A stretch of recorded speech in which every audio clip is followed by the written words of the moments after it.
શ્રી ધર્મેશભાઈના પરિવારના માધ્યમથી આજના પ્રસંગે ધ્વજારોહણ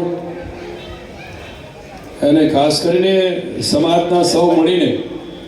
એક સરસ મજાનો વિચાર મૂકીને એને મૂર્તિમંત કરવા માટે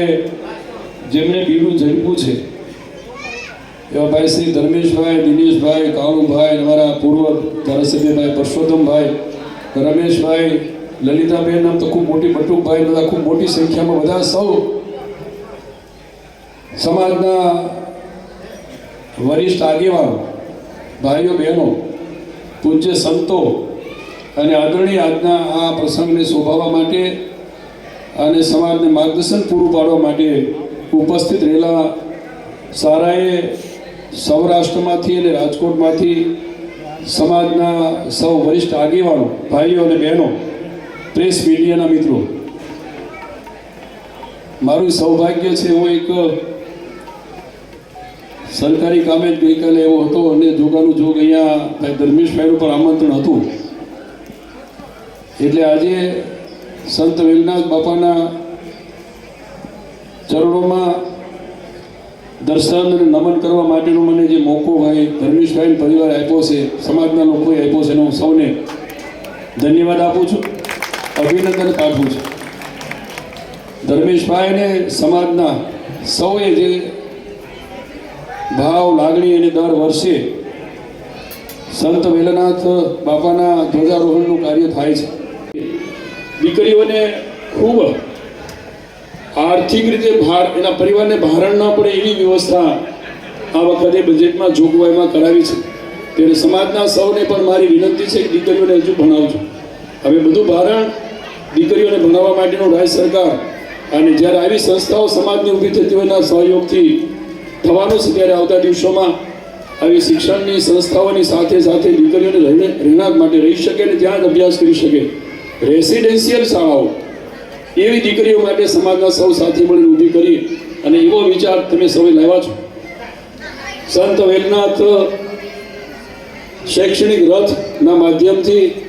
તમે જે આખા સૌરાષ્ટ્રની અંદર આ વિચાર એનો પ્રચાર પ્રસાર કરી રહ્યો છે. ફરી હું ભાઈ શ્રી ધર્મેશભાઈ, રાજકોટના ભાઈ દિનેશભાઈ, ટીમના બધાને, પરસોત્તમભાઈ, સૌને હું ધન્યવાદ અભિનંદન આપું છું. આપણા સૌના ઉપર હંમેશા ઈશ્વરની કૃપા, દાદા વેલનાથ બાપાની કૃપા રહી છે. આપણે આ સમાજ એક બને, સંગઠિત બને, સમાજ શિક્ષિત બને અને આવતી પેઢી માટે એક જેને કહેવાય આ સમાજને જે પછાત શબ્દ છે એમાંથી બહાર નીકળીને સમાજ એક ઉત્કૃષ્ટ શિખર સર કરે એમાં બાપાના ચરણોમાં પ્રાર્થના. ખાસ કરીને અહીંયા રાજકોટથી બધા જ જે રીતે આપણી કોળી સમાજની દીકરીઓ, ચુવાડિયા કોળી સમાજ હોય, અન્ય કોળી સમાજની દીકરીઓને શૈક્ષણિક રીતે આગળ વધે એની ચિંતા કરી છે. સ્વાભાવિક છે, વસ્તી ખૂબ મોટી છે, પણ જે રીતે શિક્ષણના ક્ષેત્રમાં સમાજના લોકોએ સૌએ એમાં મારા સહિતના સૌએ જે રીતે શિક્ષણની સુવિધા સમાજની દીકરીઓ માટે ઊભી કરવી જોઈએ એમાં ક્યાંક થોડા આપણે બધા ઊણા ઉતર્યા છે. પણ જ્યારથી જાગ્યા ત્યારથી સવાર આવતા દિવસોમાં આપણે સૌ સાથે મળીને સમાજની દીકરીઓ પણ શિક્ષિત બને. ફક્ત પરિવાર માટે ભણવા માટેનો ભાર નહીં, પણ સમાજના લોકો સાથે મળીને દીકરીઓને ભણાવવાનો ભાર સમાજ ઉઠાવે. સાથે સાથે આપ સૌને પણ ખ્યાલ છે કે હવે રાજ્ય સરકારે પણ આ ગત બજેટમાં દીકરીઓને ભણાવવા માટે ખૂબ સારી જોગવાઈઓ કરી છે. દીકરી જન્મે ત્યારથી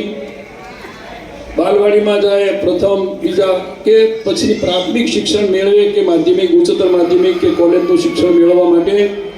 હવે તો રાજ્ય સરકારે પણ આ ભાર ઉપાડવા માટેની અનેકવિધ યોજનાઓ, પુસ્તકો હોય, ડ્રેસ હોય, બસમાં ફ્રી પાસ હોય, જુદી જુદી સ્કોલરશીપો હોય, આમ અનેક રીતે દીકરીઓને ભણવા માટેનું તમામ ભારણ રાજ્ય સરકારે પણ આ વખતે જોગવાઈઓ કરી છે. રાજ્યના માન્ય